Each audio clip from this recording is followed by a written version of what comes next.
अल्हम्दुलिल्लाह रब्बिल आलमीन वस्सलातु वस्सलामु अला रसूलिहिल करीम व अला आलिहि व अस्हाबिहि अजमईन अम्मा बाद व अऊज़ु बिल्लाहि मिनश शैतानिर रजीम बिस्मिल्लाहिर रहमानिर रहीम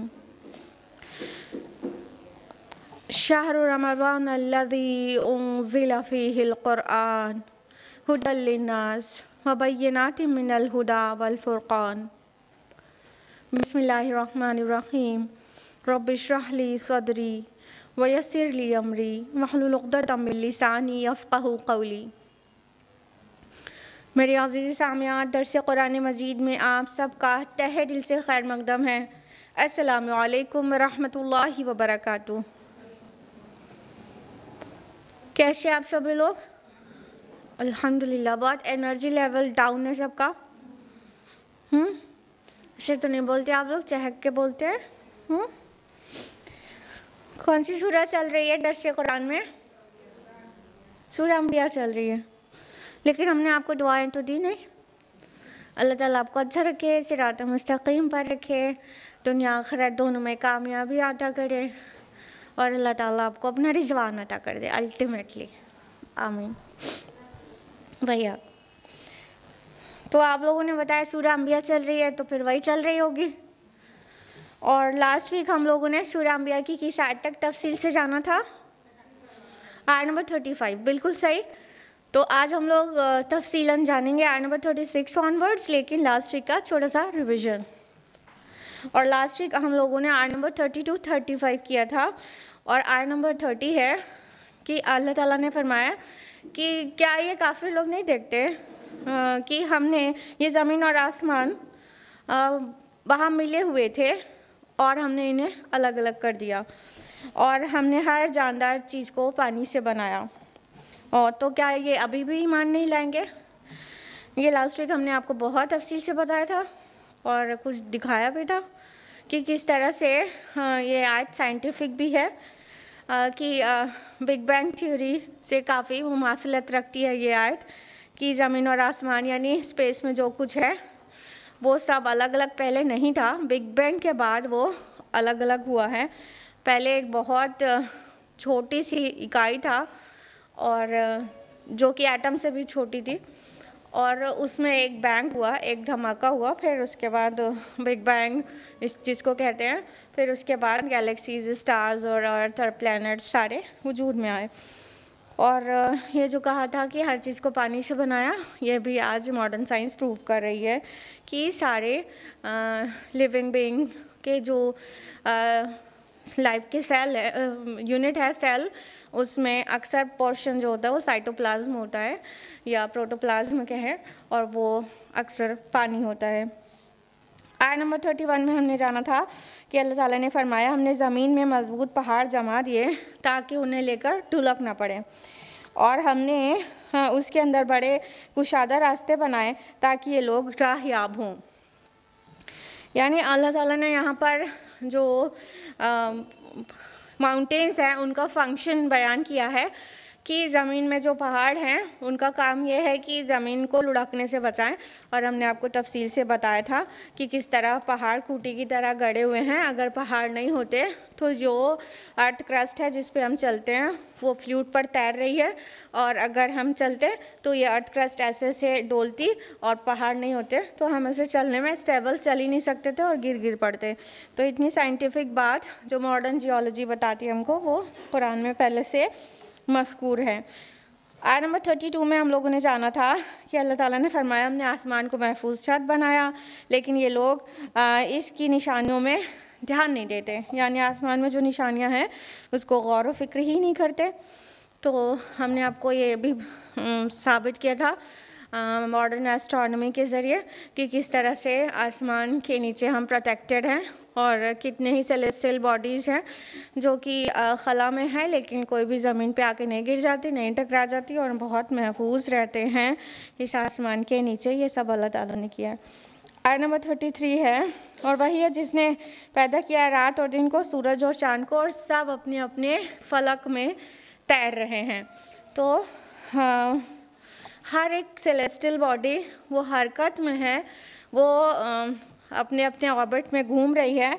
ये बात कुरान में बहुत पहले से मज़कूर है, जबकि मॉडर्न साइंस अभी कुछ ही पहले में बता पाई है। आयत नंबर 34 में हम लोगों ने जाना था कि अल्लाह ताला ने कहा, और ए नबी सल्लल्लाहु अलैहि वसल्लम, आपसे पहले हमने किसी इंसान को दबाव नहीं दिया, और अगर आप फौत हो गए तो क्या ये हमेशा रहेंगे? यानी ये अपने अपने हमारे पास आने का इंतज़ार करें कि और अल्लाह के रसूल भी बशर है, उन्हें भी फौत होना है तो इनको भी फौत होना है, फिर ये अल्लाह ताला के पास जाएंगे तो अल्लाह ताला इनसे जवाब ले लेगा। और फरमाया कि कुल्लु नफ्सिन ज़ाइक़तुल मौत, हर जानदार को मौत का मज़ा चखना है, और हम आजमाते रहते हैं तुम लोगों को शर और खैर के ज़रिए से, और तुम सबको हमारी ही तरफ लौट कर जाना है।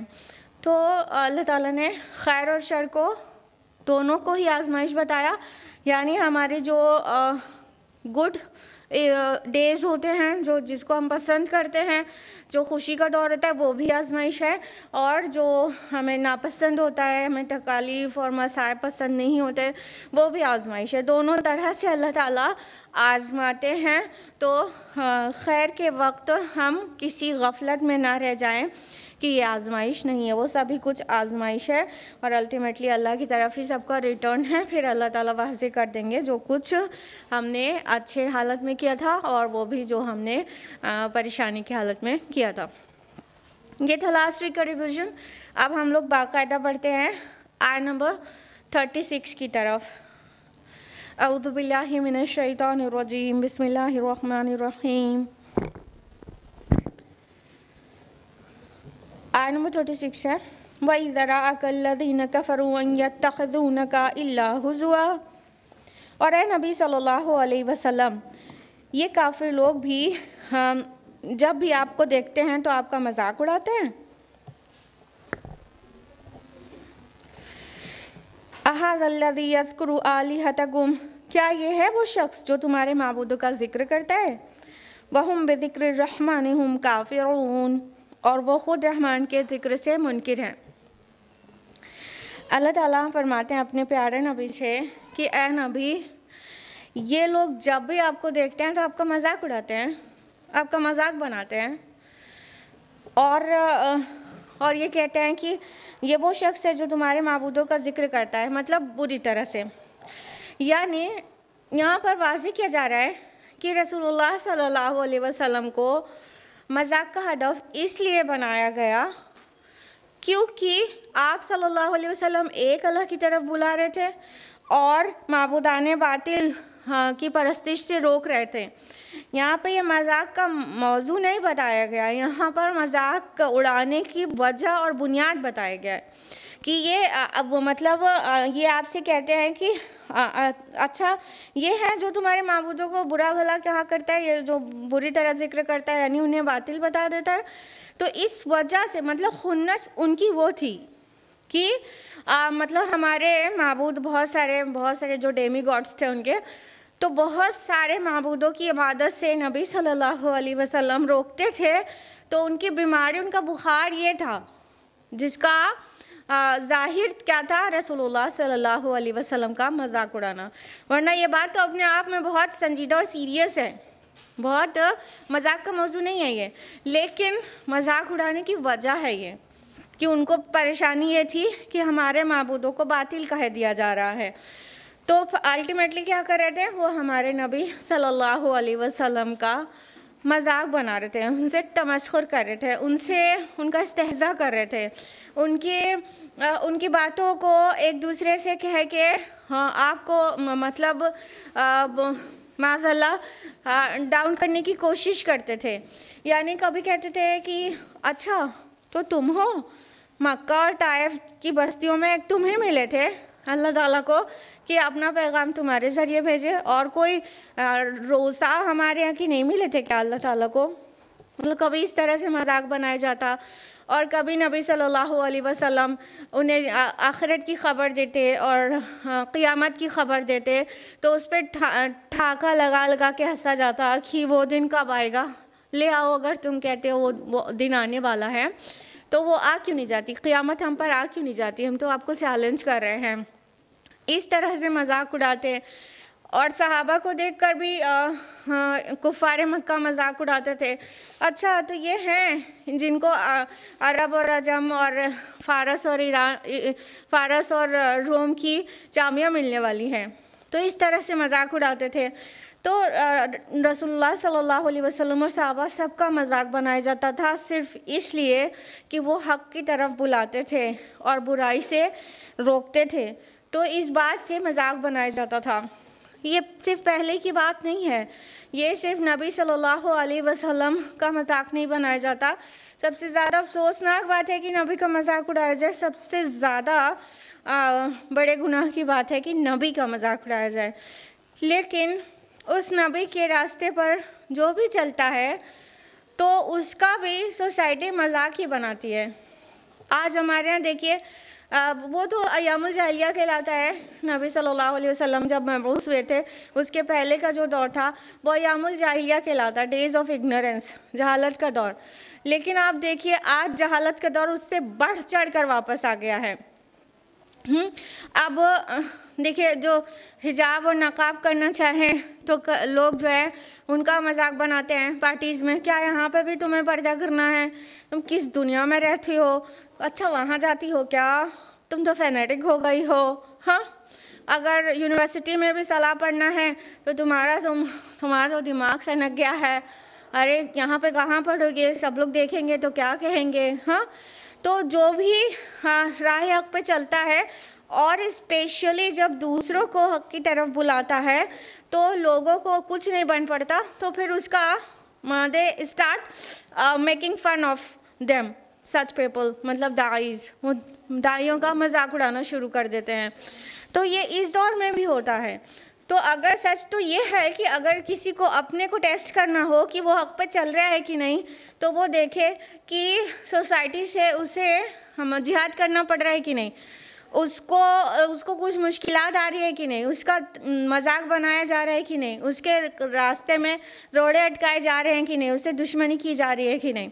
अगर ये सब कुछ हो रहा है तो मुतमईन हो जाना चाहिए कि उम्मीद है मैं हक़ पर हूँ, क्योंकि हक़ के मुखालिफ हर दौर में होते हैं।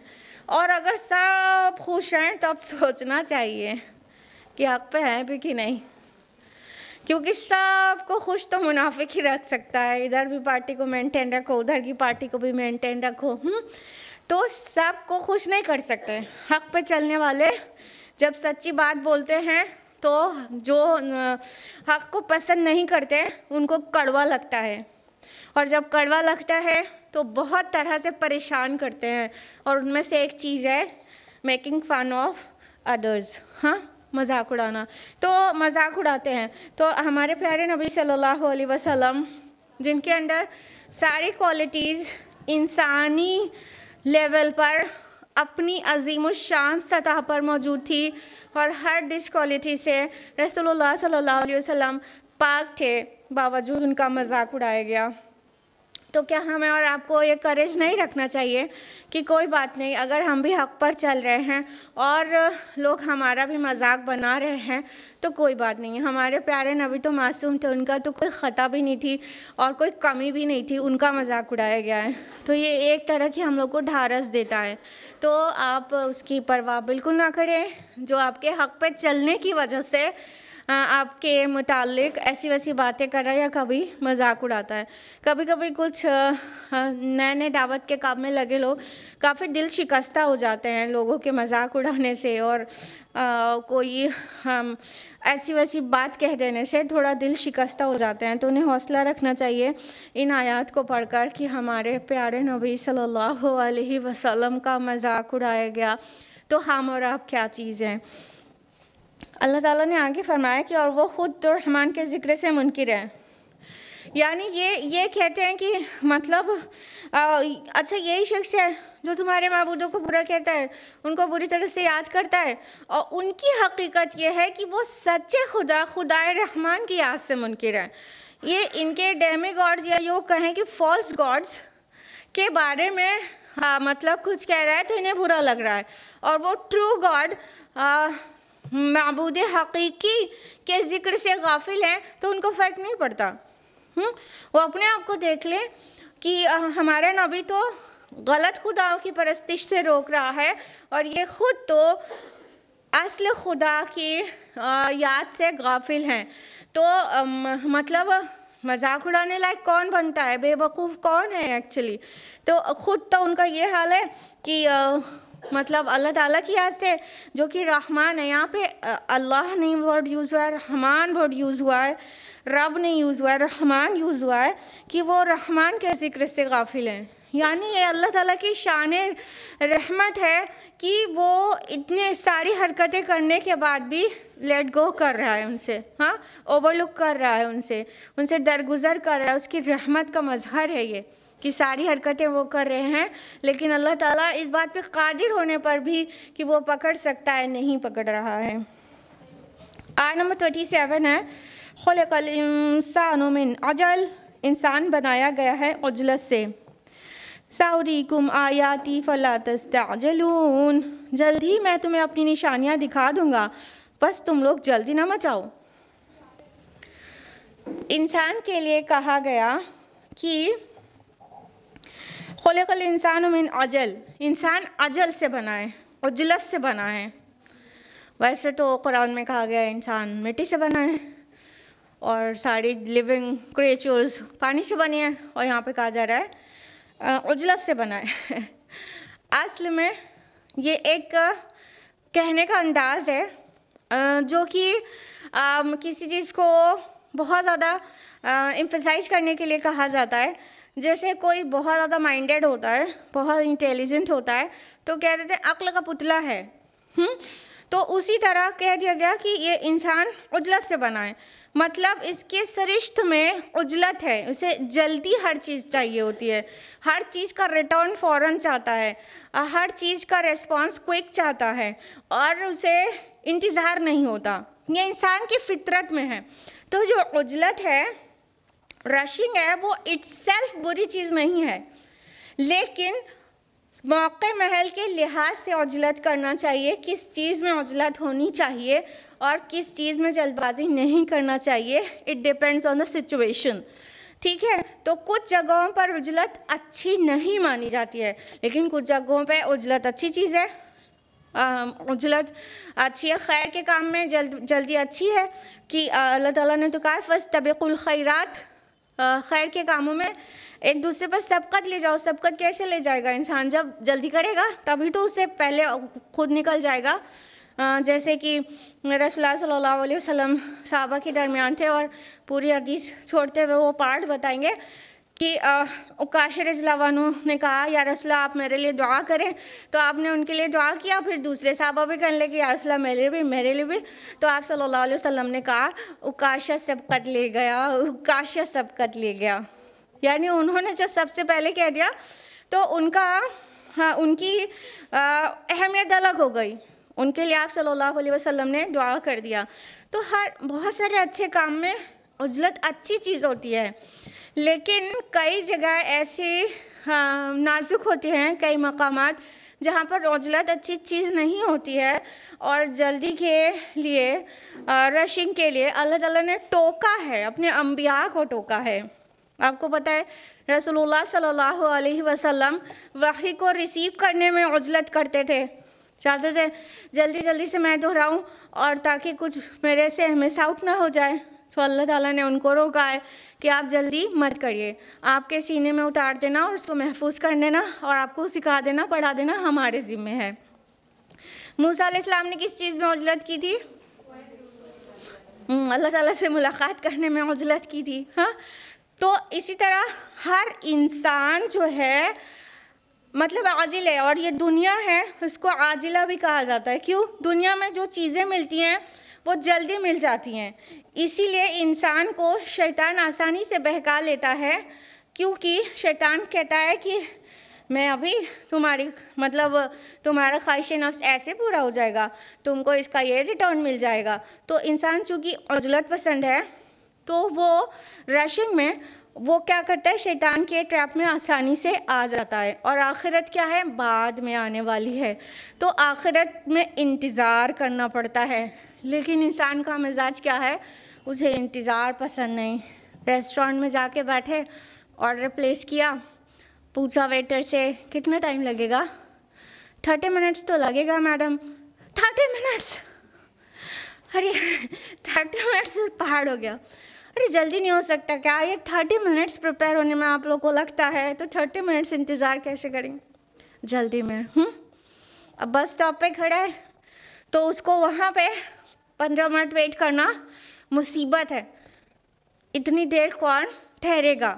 ठीक है, तो इंसान उजलत पसंद है, तो उसके सरिश्त में उजलत है कहीं ना कहीं, और ये उसकी एक टाइप ऑफ वीकनेस है, क्योंकि वो अगर पॉजिटिव जगहों पर नहीं, कहीं नहीं जहाँ पे ज़रूरत है वहाँ पे उजलत कर दी तो उसके नेगेटिव रिजल्ट्स आ जाते हैं।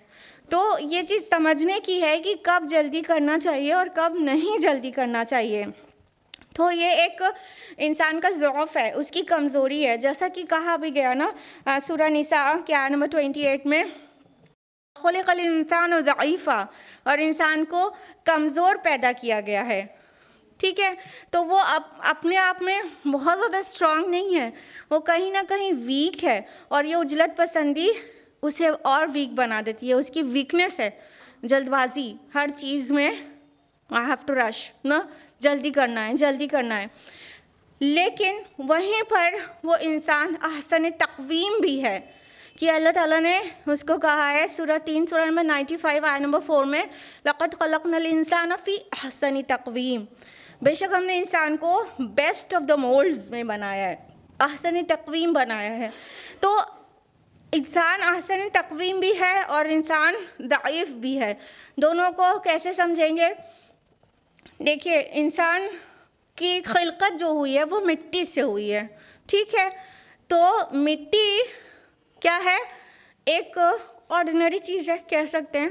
ठीक, दूसरी तरफ उसमें अल्लाह ताला ने अपनी रूह फूकी है, तो जो रूह फूकी गई है, उस रूह के फूके जाने से वो अहसन तक़वीम है, उसकी अपनी जो वैल्यू है उसके जैसा फिर कोई नहीं है नॉन क्रिएशंस में। ठीक है, और दूसरी तरफ वो मिट्टी से भी बना हुआ है, तो वो दोनों चीज़ मिलकर वो बहुत बुलंद पाया हस्ती भी है और वो बहुत असफल साफिलीन भी हो जाता है। ठीक है, क्योंकि वो बना तो मिट्टी से ही है और वो उसके अंदर कुछ ज़ौफ़ है, कुछ वीकनेसेस हैं उसके अंदर। वो कुरान ने डिस्क्राइब किया है कि इंसान कमज़ोर पैदा किया गया है, इंसान उजलत से पैदा किया गया है। Excuse me.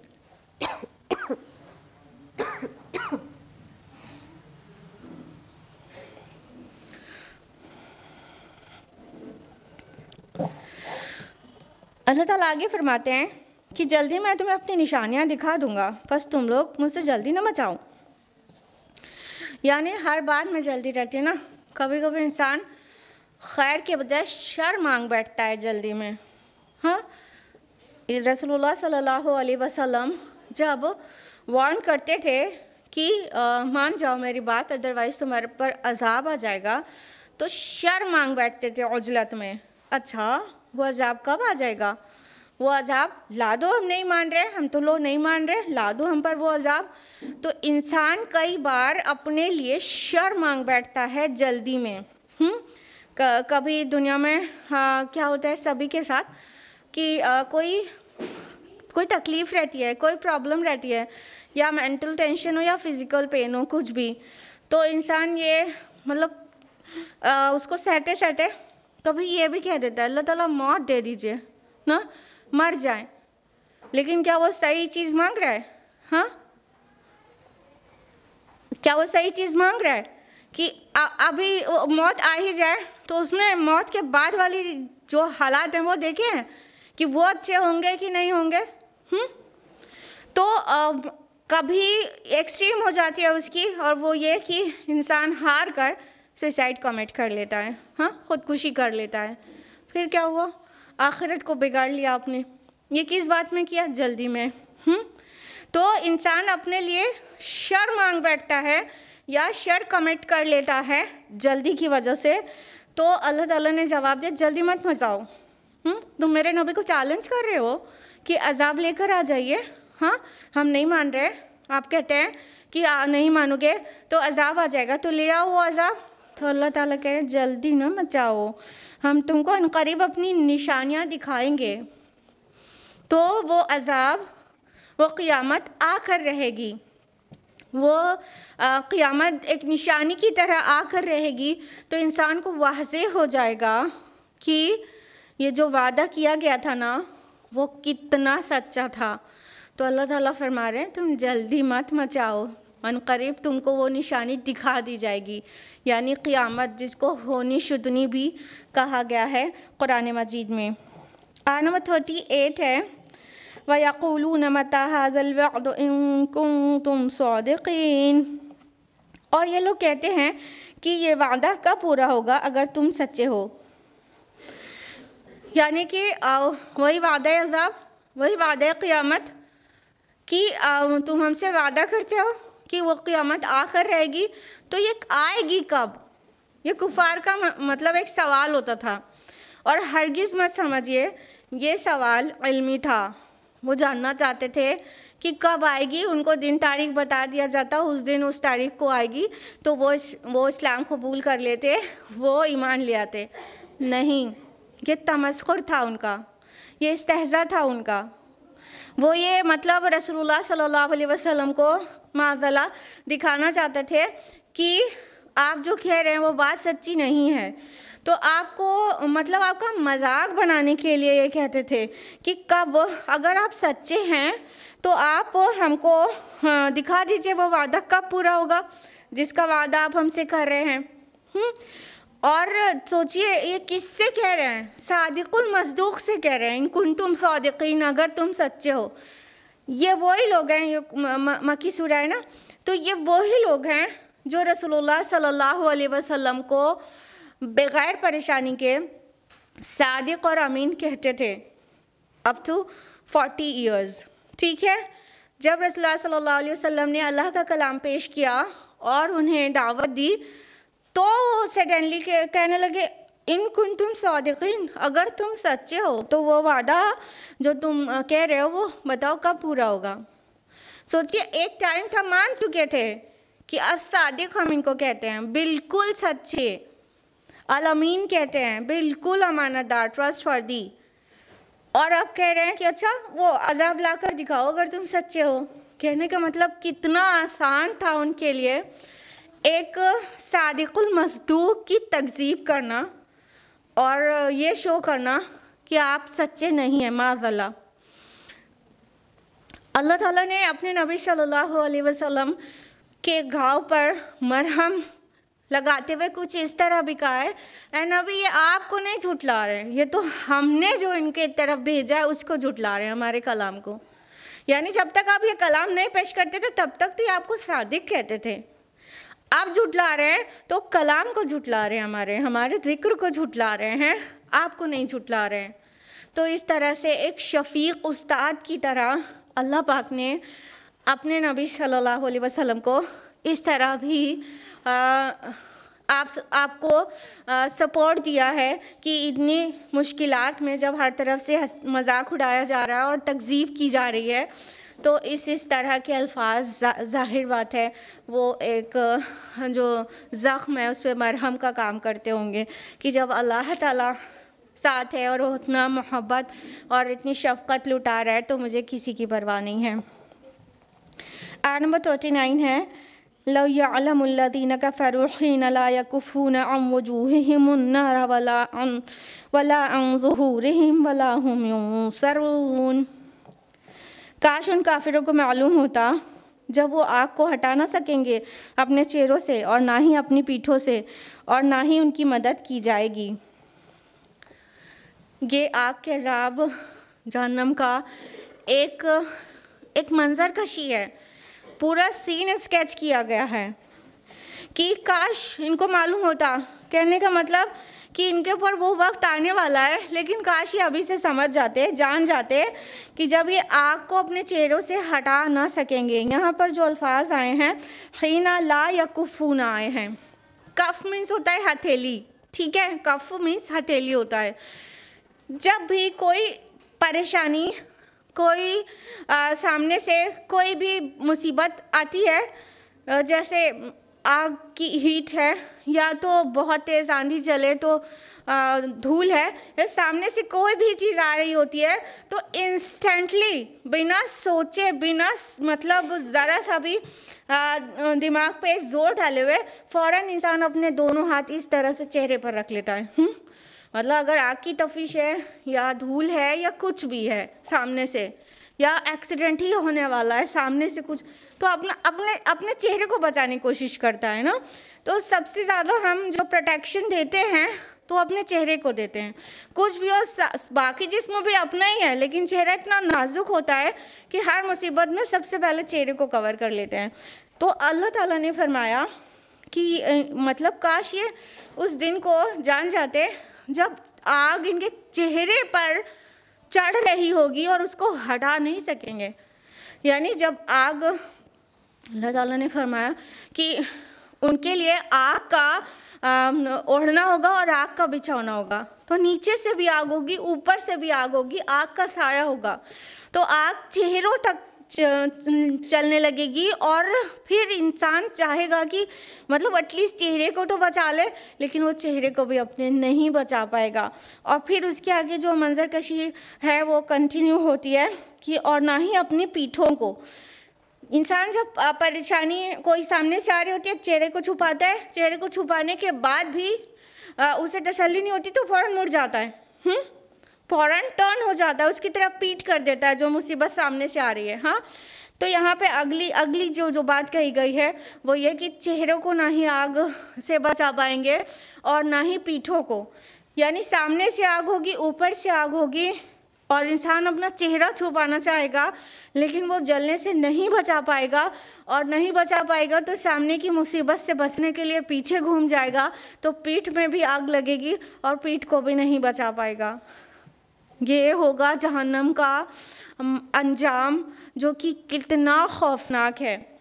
हम लोग किस हौसले से कह देते हैं कि देखा जाएगा, हर अच्छी बात को करने में डिले करते हैं और हर बुरे काम को छोड़ने में इतना सोचते हैं और फिर कहते हैं आखिरत किसने देखी है, जब होगा तो देखा जाएगा।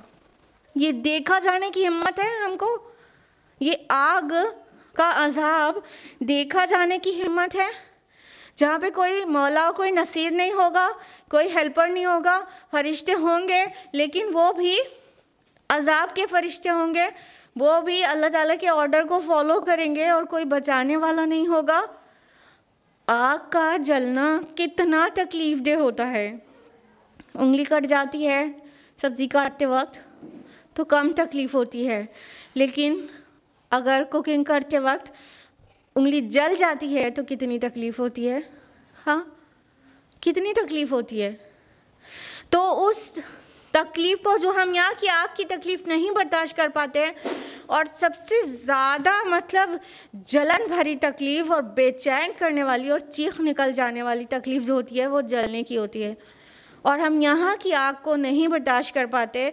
इससे 69 टाइम्स मल्टीप्लाई करके 70 टाइम की जो आग होगी उसके लिए कैसे इतनी हिम्मत कर लेते हैं? देखा जाएगा, कैसे देखा जाएगा? यहाँ हलालो हराम की तमीज़ नहीं करते, देखा जाएगा। एक शख्स ने ब्रदर साहिल अदीम से कहा कि वो उसकी बीवी का दिमाग कुछ ख़राब हो गया है। वो रोज़ रोज़ क्या करती है, बच्चे को बर्नर पे, एकदम छोटी सी बच्ची है, उसको चूल्हे पे बर्नर पे ले जाके रखने की कोशिश करती है।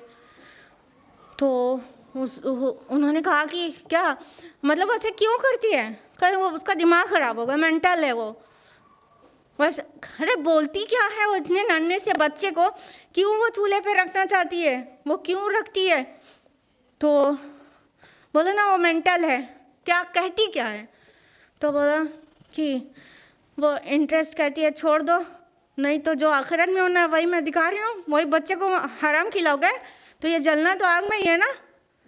तो मैं अभी दिखाती हूँ तुम्हारी बेटी को आग में जला के कि कैसा लगता है तुम्हें, देख पाओगे? ऐसी माँ होना चाहिए जो अपने लिए भी कंसर्न हो, अपनी औलाद के लिए भी हराम ना खिलाए।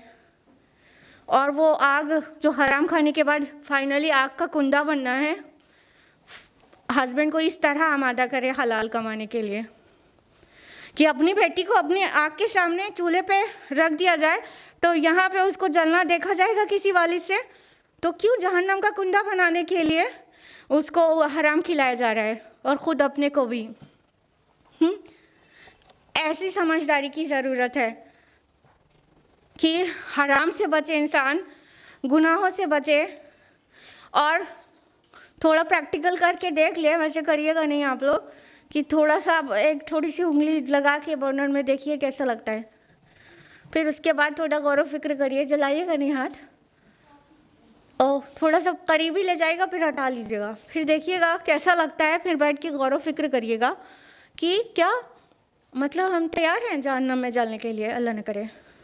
तो अगर हम यहाँ की इतनी छोटी सी, इतनी थोड़ी सी आग के लिए बिल्कुल भी ज़हनन तैयार नहीं हैं, तो हम क्यों वो रास्ता नहीं छोड़ देते जो सीधा जहन्नम में ले जाके गिराने वाला है? हम क्यों वो रास्ता नहीं इख्तियार कर लेते जो बिल्कुल सीधा है और जन्नत तक पहुँचा देने वाला है? और इस रास्ते की रहनुमाई करेगा ये आपको मैन्यूल, इसमें सब कुछ है, कुरान मजीद, लेकिन हमें उसे पढ़ना नहीं है। पढ़ना है तो समझना नहीं है। जुमा को सूरह काफ पढ़ लेना है मगर मालूम एक नहीं है कि उसमें क्या है। और हमको कुरान मजीद रमज़ान मुबारक में ख़त्म कुरान कर लेना है, लेकिन हमको उसका मैसेज क्या मिला, 3-3 4-4 कुरान मुकम्मल करके 3 लाइन का क्या मैसेज मिला वो नहीं पता। तो इस तरह से हमारा अमल रहेगा तो रास्ता कहाँ से मिलेगा? आबा व अजदाद के जो कहने पर हम चलते जाते हैं। इतनी हैरानी और अफसोस वाली बात है कि इंसान कितना पढ़ा लिखा होता है, आलिम होता है, अल्लामा होता है, ठीक है, कंटेम्प्रेरी एजुकेशन उसकी कितनी आला होती है, हर चीज़ में इतना एक्सपर्ट होता है और इतना स्मार्ट माना जाता है और इतनी तेज़ उसका दिमाग चलता है, ये सारी चीज़ों में रहेगा। अभी ज़रा दीन की बात कर लो, एकदम छोटे से छोटे बच्चे के बराबर पे आ जाएगा। ऐसे सिली मतलब थॉट्स और ऐसे मतलब कॉन्सेप्ट ही क्लियर नहीं रहता, छोटी छोटी बात नहीं पता रहती, तलाक की इद्दत क्या है और बेवा की इद्दत क्या है, बहुत छोटी छोटी बात जो कुरान में बस खाली तर्जुमे से भी पढ़ते रहें तो समझ में आ जाए, इतनी छोटी छोटी सी बात दीन की नहीं पता रहती, लेकिन दुनिया में हम बहुत काबिल होते हैं। तो ऐसे कैसे चलेगा? हम अपनी प्रायोरिटीज़ तय करें तब जाके हमें वो जहन्नम से हम अपने को बचा पाएंगे। हम मादा परस्ती वाला रास्ता छोड़ दें और खुदा परस्ती वाला रास्ता इख्तियार कर लें तो इंशाअल्लाह अपने आप को जहन्नम की अज़ाब से बचा पाएंगे, जिसको यहाँ बहुत ही ज़्यादा खौफनाक तरीके से पूरा सीनरी स्केच की गई है कि किस तरह चेहरे को अपने इंसान नहीं बचा पाएगा, पीठों को नहीं बचा पाएगा और ना ही किसी के ज़रिए उसकी मदद की जाएगी। हम यहाँ पे कोई भी ट्रबल में होते हैं फ़ौरन हेल्प सीख करते हैं। जिनके पेरेंट्स हैं वो पेरेंट्स से मदद मांगते हैं, हस्बैंड के करने लायक मदद होती है हस्बैंड से मांगते हैं। सड़क पर भी किसी परेशानी में होते हैं तो जितने राहगीर हैं वो भी मदद के लिए दौड़ पड़ते हैं। लेकिन जहन्नम में कोई मददगार नहीं होगा, कोई भी नहीं। और जिनके खुदा न ख्वास्ता जिनके पीछे चल के जहन्नम में गए हैं तो वो लोग भी, उनके जो पेशवा हैं वो लोग भी नहीं बचाएंगे। कहेंगे तुम खुद ही चाहते थे अब आसान रास्ता और तुमने अपने नफ्स के इत्मीनान के लिए आसान रास्ता चूज़ किया, अब भुगतो, हमसे ना कहो। आय नंबर 40, बल तातिहिम वक्ततम फतबहतुहुम, बल्कि वो क़यामत उन पर अचानक आ जाएगी और उन्हें मबहूत कर देगी। फला यस्ततिऊन रद्दहा वला हुम युनज़रून, तो ना उनकी इस्तिताअत होगी इसकी कि वो टालें और ना ही उन्हें कोई मोहलत मिलेगी। अल्लाह ताला ने आगे फरमाया कि वो जो क़यामत है ना उन पर अचानक आ जाएगी, या कहें वो अज़ाब है ना उन पर अचानक आ जाएगा। और फतबहतहुम, उन्हें मबहूत कर देगा। बहत का मतलब होता है बिल्कुल शौक में आ जाना, बिल्कुल हैरान हो जाना, बिल्कुल बिल्कुल हैरानी वाली कैफियत होना, शॉकिंग कैफियत। तो कहा फतबहतहुम कि वो मबहूत हो जाएंगे, वो हैरान हो जाएंगे। मतलब क़यामत इतने हिडन है कि ना ही इंसानों को पता, ना रसूलों को पता, ना फरिश्तों को पता, ना जिब्रील अमीन को पता। जिब्रील अलैहिस्सलाम से जब रसूलुल्लाह सल्लल्लाहु अलैहि वसल्लम से सवाल कर रहे थे कि और क़यामत कब आएगी जिब्रील अलैहिस्सलाम, तो रसूलुल्लाह ने फरमाया कि जो साइल है मसूल उससे ज़्यादा नहीं जानता, यानी कोई भी नहीं जानता। पूछने वाला वो जिब्रील अलैहिस्सलाम थे और रसूलुल्लाह सल्लल्लाहु अलैहि वसल्लम से पूछ रहे थे। वो वाली जो लंबी सी हदीस है, शायद आप में से अक्सर लोगों को पता है, इस्लाम क्या है, ईमान क्या है, एहसान क्या है और क़यामत के बारे में। तो कहा कि जो पूछने वाला है वो उससे ज़्यादा जिससे पूछा जा रहा है उसको नहीं मालूम, यानी जिब्रील अलैहिस्सलाम को भी नहीं मालूम। तो अचानक आएगी, नहीं पता होगा किसी को। हाँ, कोई दूध दूहने वाला दूध दूह रहा होगा तो वो पूरा दूध भी नहीं चुकेगा और आ जाएगी। मतलब वो देखेगा कोई कोई बहुत बड़ा मुसीबत आ रही है, वो अपना काम फिनिश भी नहीं कर पाएगा और वो आ चुकेगी, सडनली आएगी बिल्कुल। यहाँ अचानक भी कहा गया और मबहूत करने वाली भी, यानी शौक हो जाएंगे कि ये वो तो आ गई जिसका इनकार कर रहे थे। और उसकी फिर इस्तिताअत नहीं होगी उसको टालने की, उसको डिले करने की कोई रोक नहीं पाएगा। अभी हमारा साइंस और टेक्नोलॉजी इतनी एडवांस हो गई है और वेदर फोरकास्टिंग एक अच्छे हाइट को पहुंच चुकी है कि मौसम की जानकारी इतनी डिटेल में पता चल जाती है और बहुत पहले से पता चल जाती है। तो कहीं कोई तूफ़ान आने वाला होता है, कहीं कोई ऐसे डिज़ास्टर होने वाला कुछ होता है तो काफ़ी हद तक पहले से पता चल जाता है। फिर वहाँ से उस बस्ती को, उस जगह को, या समंदर में आने वाला है तो उस सी शोर को जितने दूर तक खाली करा दिया जाता है। ठीक है, तो कितने ही सेफ्टी मेजर्स हैं जो अभी हम साइंस टेक्नोलॉजी एडवांस होने के बाद ले पा रहे हैं, लेकिन ये साइंस और एडवांस हो चुकी होगी जब क़यामत आएगी, लेकिन वो फोरकास्ट नहीं कर पाएंगे, उनको नहीं पता रहेगा, वो नहीं अपना प्रोटेक्शन का कोई सामान कर पाएंगे। तभी इतने सिली प्रोटेक्टिव मेजर्स किए जा रहे हैं। अगर आपने कभी सुना हो, ज़मीन के अंदर बड़े बड़े प्रोटेक्टिव पूरे किले नुमा वो बनाए जा रहे हैं घर, और वो इसलिए तैयार हो रहे हैं कि क़यामत जब आएगी तो उसके अंदर चले जाएंगे। ये फ़नी है ना, बिल्कुल। अल्लाह ताला कह रहे हैं कि मतलब एकदम वो हैरान हो जाएंगे और बिल्कुल भी बचा नहीं सकेंगे अपने आप को, और वो तब भी क़यामत से बचने के लिए अपना प्रोटेक्शन अपनी तरह से कर रहे हैं। जबकि ये ज़मीन तो कूद के बराबर कर दी जाएगी, तो उनकी ज़मीन के अंदर वाले क्या बच पाएंगे। हाँ, तो इस तरह से क़यामत इतनी अचानक आएगी कि हक्का बक्का रह जाएगा इंसान और वो समझ ही नहीं पाएगा कि ये क्या हो गया। आयत नंबर 41 है, वलक़द इस्तुहज़िअ बिरुसुलिम मिन क़ब्लिक, और ए नबी सल्लल्लाहु अलैहि वसल्लम आपसे पहले जो रसूल आए थे उनका भी मजाक उड़ाया गया था। फ़हाक़ बिल्लज़ी सख़िरू मिनहुम मा कानू बिही यस्तहज़िऊन, तो फिर घेर लिया उनमें से मजाक उड़ाने वालों को उसी अजाब ने जिसका वो मजाक उड़ाया करते थे।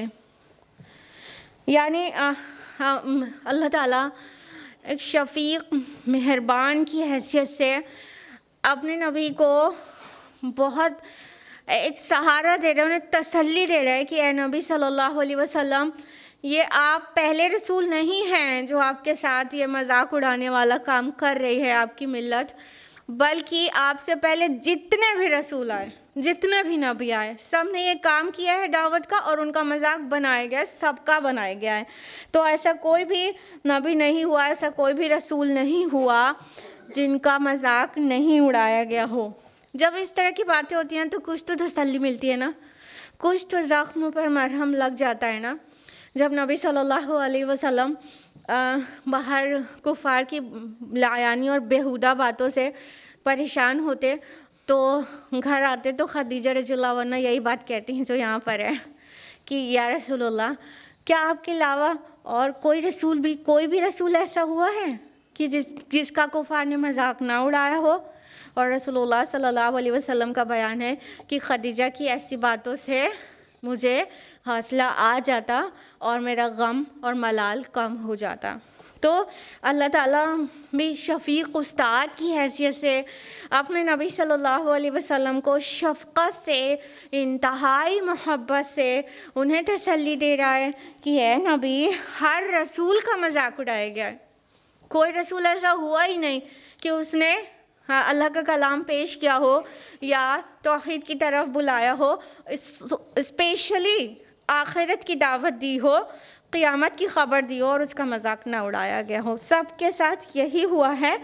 और अल्टीमेटली हुआ क्या कि उस अजाब ने उन्हें घेर लिया जिस चीज़ का वो मजाक उड़ाते थे। यानी इसी बात का, अजाब का और क़यामत का मजाक उड़ाते थे ना, तो वो इंसान कई बार जब किसी के लिए गड्ढा खोदता है ना तो उसी गड्ढे में खुद गिर जाता है, किसी के लिए ट्रैप लगाता है तो उसी ट्रैप में खुद फंस जाता है। देखिए, जब नूह अलैहिस्सलाम कश्ती बना रहे थे तो उनके कौम के जो बड़े वाइट कॉलर पीपल थे, जब वो वहाँ से गुज़रते थे तो वो मजाक उड़ाते थे, अच्छा ये लकड़ी की कश्ती से मतलब तुम लोग बचोगे और बाकी सब डूब जाएंगे। अच्छा, ठहाका लगा कर हंसते थे। फिर क्या हुआ अल्टीमेटली कि उसी कश्ती में नूह अलैहिस्सलाम और मोमिनीन बचे और उसी अजाब की ख़बर जो नूह अलैहिस्सलाम देते थे और वो नहीं मानते थे, उसी अजाब में वो गिरफ़्तार हुए कि नहीं हुए मजाक उड़ाने वाले। उसी फ्लड का वो मजाक उड़ा रहे थे, उसी फ्लड में वो तबाह हो गए ना, बर्बाद हो गए। तो अल्लाह ताला फरमाते हैं कि उसी घेर लिया उसी ने जिसका वो मजाक उड़ाते थे, यानी अजाब का मजाक उड़ाते थे तो अजाब ने उन्हें घेर लिया। उससे पहले और भी जो रसूल आए उन्होंने अजाब की खबर दी है बाकायदा दिन तारीख के साथ, यानी ऐसे सडनली नहीं आ जाता था। अब हमारे दरमियान कोई नबी रसूल मौजूद नहीं है तो जो भी नेचुरल डिज़ास्टर्स होते हैं वो सडनली हो जाते हैं और उसकी कोई ऐसी खबर नहीं, वार्निंग टाइप की खबर नहीं रहती। लेकिन ये इस अजाब में किसी भी कौम को, किसी भी मिल्लत को, किसी भी नेशन को पूरी तरह से मिटा नहीं दिया जाता। ठीक है, आता है कुछ नेचुरल डिज़ास्टर्स, उसके कई रीज़न्स होते हैं, लेकिन वो उसमें किसी कौम को मिटा नहीं दिया जाता। लेकिन रसूलों की तकज़ीब करने के बाद जो दिन तारीख़ बता के अजाब की ख़बर दी जाती है, उस अजाब के आने के बाद नसिया मनसिया कर दिया जाता है, भूला बिसरा बिल्कुल मिटा के ख़त्म कर दिया जाता है। बिल्कुल जैसे सफ़ाई हस्ती से मिटा दिया जाता है। तो इस तरह का अज़ाब रसूलों के वार्निंग के बाद आता है और किसी भी टाइम पर नहीं आता। लेकिन जो भी कुछ आता है उसमें बहुत सारे रीज़न्स होते हैं। तो बहरहाल यहाँ पे कहा जा रहा है कि जिस अज़ाब की ख़बर की वो मजाक बनाते थे, उसी मजाक ने उन्हें आ घेरा। यानी वो नहीं माने और मजाक बनाया ना, तो उनका नहीं मानना और मजाक बनाया जाना उसका अज़ाब का मुस्तहिक उनको बना दिया गया। आयत नंबर 42 है, कुल मन यक्लउकुम बिल्लैलि वन्नहारि मिनर रहमान। आप उनसे पूछिए कि कौन तुम्हारी हिफाजत करता है रात दिन रहमान की तरफ से। बल हुम अन ज़िक्र रब्बिहिम मुअरिदून, बल्कि ये लोग अपने रब के ज़िक्र से एराज़ किए हुए हैं। अब ये वाली जो आयत है वो दोहरा माना दे रही है। दो तरह से इसको ट्रांसलेट कर सकते हैं। एक ये हुआ कि आप उनसे पूछिए कौन तुम्हारी हिफाजत करता है दिन रात रहमान की तरफ से, मिनर रहमान। तो ये इस तरह भी समझ सकते रहमान की तरफ से, यानी रहमान के अपॉइंटेड फरिश्ते तुम्हारी हिफाजत में लगे हुए हैं। या इसका ये तर्जुमा भी हो सकता है कि आप उनसे पूछिए कौन है जो तुम्हारी हिफाजत कर सकता है अगर रहमान तुमको कोई दुखी पहुंचाना चाहे, कोई भी तुम पर मुसीबत ही लाना चाहे, तो दिन रात तुमको कोई है जो तुमको बचा ले जब रहमान तुम पर अजाब लेकर आए। तो इस तरह से भी इस आयत को समझ सकते हैं। अगर इसका पॉजिटिव ट्रांसलेशन करेंगे कि कौन है जो रहमान की तरफ से तुम्हें बचाता हो, इनसे पूछिए, तो इसका मतलब होगा कि अल्लाह ताला ने बहुत सारे फरिश्ते ऐसे रखे हैं जो हिफाजती फरिश्ते हैं। ठीक है, प्रोटेक्टिव एंजल्स जो प्रोटेक्शन का काम करते हैं, एंजल्स ऑफ प्रोटेक्शन, उनका काम है हिफाजत करना। तो और ये कुरान मजीद में मेंशन्ड है, ऐसी बात नहीं है। सूरह अनआम आयत नंबर 61 में है, वयुरसिलु अलैकुम हफ़ज़ा, वह फरिश्तों की सूरत में तुम्हारे मुहाफिज मुकर्रर करता है। और सूरह रात की आयत नंबर 11 है कि और उसके लिए बारी बारी आने वाले पहरेदार हैं और उसके सामने वो और उसके पीछे से हिफाजत करते रहते हैं अल्लाह के हुक्म से। यानी अल्लाह ताला ने बॉडी गार्ड्स लगा रखे हैं हमारे। सुभान अल्लाह। हम लोग अब अगर खुद से एक गार्ड रखें तो उसको कितना पेमेंट करना पड़े। हाँ, हमारे रब ने हमारे लिए गार्ड्स लगा रखे हैं विदाउट एनी पेमेंट। हाँ, तो अल्लाह ताला हिफाजत करते हैं फरिश्तों को भेजकर, एंजल्स ऑफ प्रोटेक्शन को भेजकर इंसानों की हिफाजत करते हैं। और कभी ऐसे हिफाजत का एहसास आपको ज़रूर होता होगा ज़िंदगी में, एक नहीं बहुत बार हुआ होगा। जैसे कभी रोड पर जा रहे हैं और सडनली कोई एक्सीडेंट होते होते बिल्कुल रह गया, गाड़ी बहुत तब माइक्रो सेकेंड का डिफरेंस था और मिलीमीटर के डिस्टेंस में से हम महफूज होके निकल गए। ऐसा हुआ कि नहीं हुआ? होता है ना, कभी सीढ़ी से स्लिप करते करते बच जाते हैं। कभी और ऐसी छोटी मोटी चीज़ें भी होती रहती हैं। तो अल्लाह ताला ने हिफाजती फरिश्ते रखे हैं, हमें गैर महसूस तरीक़े से हिफाजत करते हैं। हम नहीं समझ सकते उसको कि अभी कोई ने हमको प्रोटेक्ट किया है, लेकिन वो अल्लाह ताला की तरफ से अपॉइंटेड फरिश्ते होते हैं हिफाजत करने के लिए। तो एक तो ये बात हो गई कि अल्लाह ताला ने बॉडी गार्ड्स रखे हैं इंसानों के फरिश्तों की जमात से। दूसरी बात ये हो गई, दूसरा अंदाज़ इसको समझने का या इसको ट्रांसलेट करने का ये कि कौन है जो तुम्हारी हिफाजत करे। तुम अपने माबूदाने बातिल के ऊपर बहुत ज़ोम करते हो, तो क्या वो तुम्हारी हिफाजत कर सकते हैं जब रहमान तुम्हें छोड़ दे, वो तुम्हारे ऊपर कोई अजाब लेकर आना चाहे, तो कोई है जो तुम्हारी हिफाजत कर पाए। अब यहाँ पर देखिए फिर रहमान वर्ड आया है। ठीक है, वो जो सूरा मरियम से स्टार्ट होता है, तो ये लगातार आप देखेंगे सूरा मरियम, दिन सूरा तौहा, अब सूरा अंबिया चल रही है। यहाँ पर अल्लाह ताला के नाम रहमान की बहुत कसरत है। ठीक है, क्योंकि कुफार मक्का ना अल्लाह नाम से कोई परेशानी नहीं थी उनको रहमान नाम से परेशानी थी, क्योंकि वो उनके लिए पहले से नोन नहीं था। वो अल्लाह ताला को अल्लाह नाम से जानते थे, लेकिन जब रसूलुल्लाह सल्लल्लाहु अलैहि वसल्लम और सहाबा रहमान वर्ड यूज़ करते थे तो उनको परेशानी होती थी, ये कौन सा नया नाम है, तो रहमान नाम से उलझते थे, वो चिढ़ते थे। तो इधर मक्की सूरतों में प्लेंटिफुली बहुत भर भर कर रहमान वर्ड आया है, ठीक है। और अल्लाह ताला की एक काम में बहुत सारी हिकमतें होती हैं। तो यहाँ पर बहुत सारे माना दे रहा है कि अल्लाह ताला मतलब अपने आप में तो अर्रहमान है, लेकिन जब वो अपनी रहमत तुमसे हटा के तुम पर अजाब लेके आना चाहे तो है कोई तुमको बचाने वाला, है कोई बचाने वाला तुमको अल्लाह ताला से। और आगे फरमाया कि बल्कि ये लोग अपने रब के ज़िक्र से एराज़ कर रहे हैं, यानी ये अल्लाह को ही भूल गए हैं और सारी प्रॉब्लम की जड़ ये है और कुछ भी नहीं, ये अल्लाह ही को भूल गए हैं। अल्लाह ताला को वैसा याद नहीं करते, वैसा याद नहीं रखते जैसा उसका हक़ है, और वो भूलने की वजह से ही उसको सही रिकग्नाइज नहीं कर पा रहे हैं और मादा परस्ती के मोटे मोटे पर्दे उनके दिलों पर पड़ गए हैं कि वो जो अल्लाह ताला का एक मारिफत दिल के अंदर है वो बाहर नहीं आ पा रही है। आयत नंबर 43 है, अम लहुम आलियतुन तमनउहुम मिन दूनिना, क्या उनके ऐसे माबूद हैं हमारे सिवा जो उनको बचाते हैं। ला यस्ततिऊन नस्र अनफुसिहिम वला हुम मिन्ना युस्हबून, वो तो ख़ुद अपनी मदद भी नहीं कर सकते और ना ही वो हमारे मुकाबले में उनकी मुसाहबत कर सकते हैं। अल्लाह ताला ने फरमाया कि कोई ऐसा है जो इनके माबूदों में जो उनको बचा लेता हो, बल्कि जिनको ये माबूद समझते हैं वो अपनी ख़ुद की मदद पे कादिर नहीं है, वो ख़ुद डिपेंड है अल्लाह ताला पर।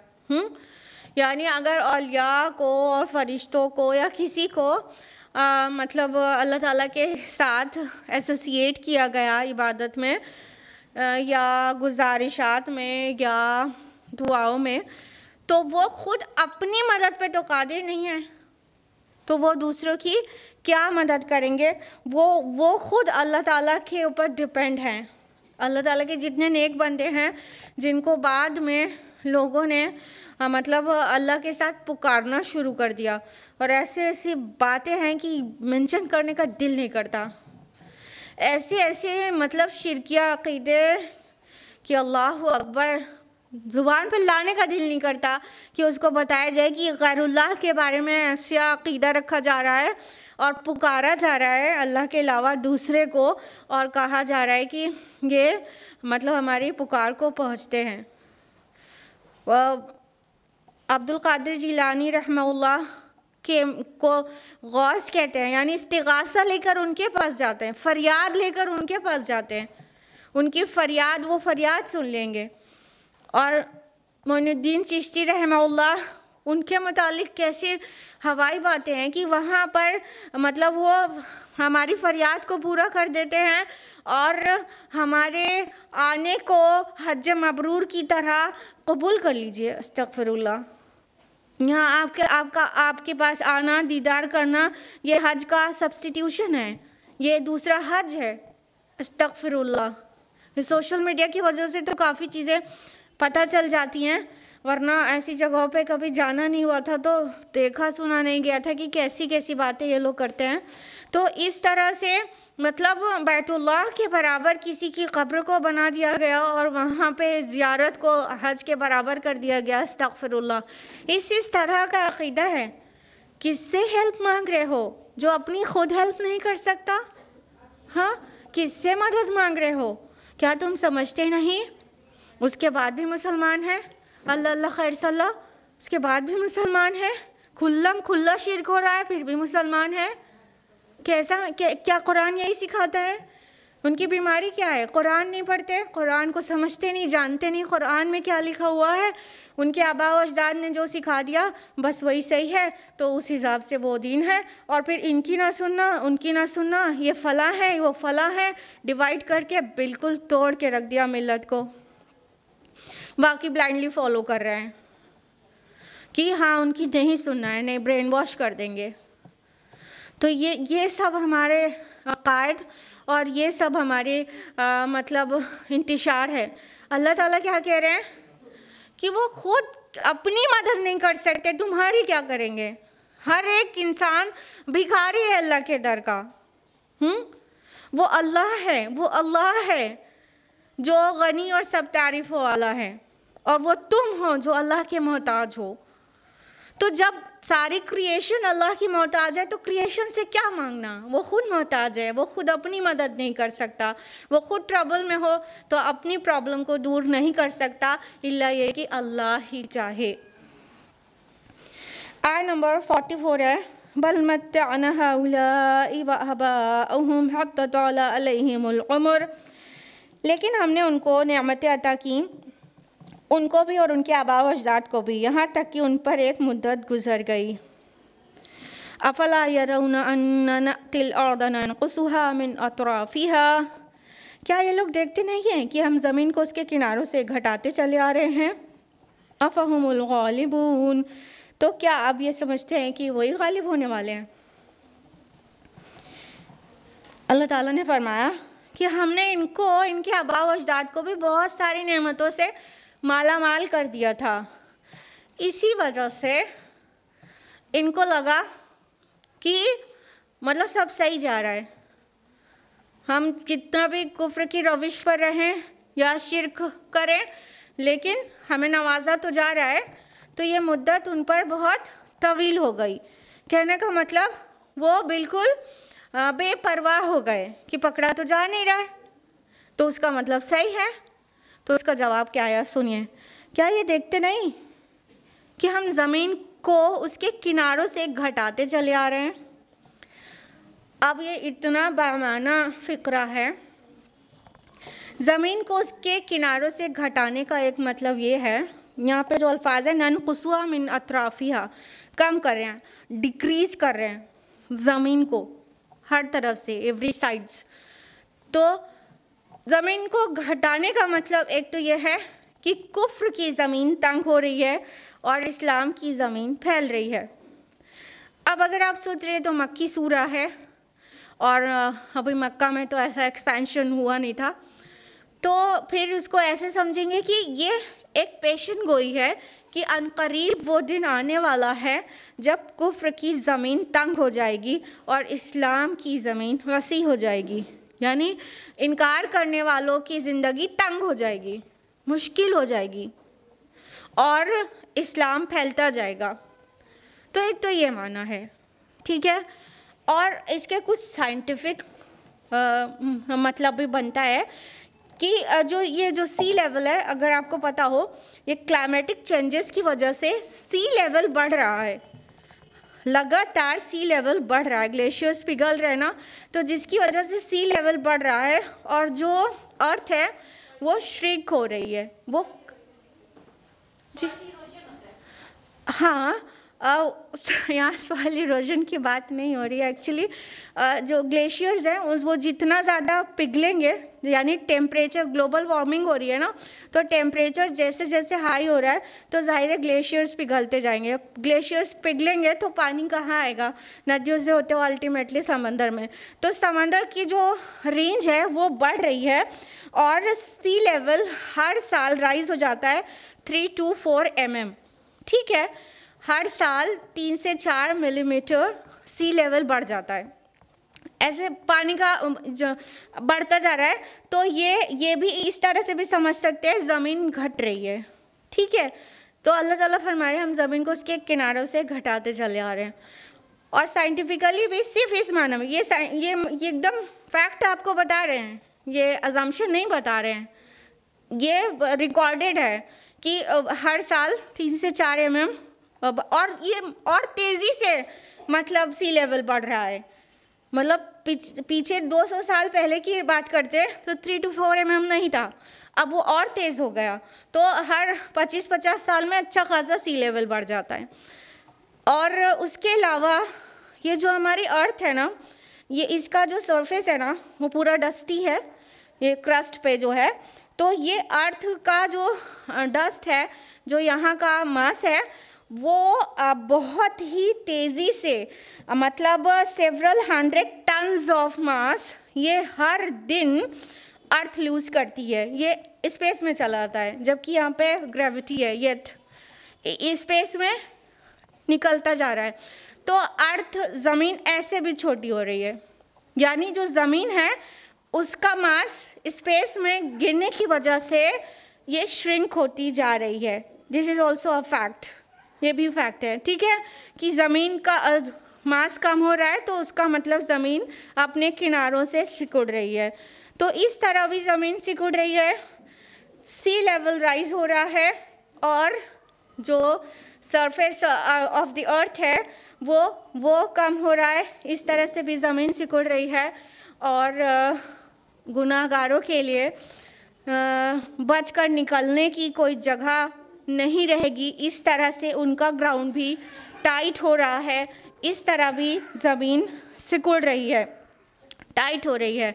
तो अल्लाह ताला ने यहाँ इसका आर्ग्यूमेंट इस जगह पे दिया है कि ये इतनी नेमतों का वो अवेल करते करते इनको मुद्दत दराज हो गई, इनको दिन लग गए, ये समझते हैं कि मतलब ये पकड़े नहीं जाएंगे। नहीं, हम तो ज़मीन को घटाते चले आ रहे हैं उसके किनारों से, ये एक दिन पकड़े जाएंगे और इनका मतलब क़ियामत आ जाएगी और इनका हिसाब किताब होगा, ये बचकर कहीं जाने वाले नहीं हैं।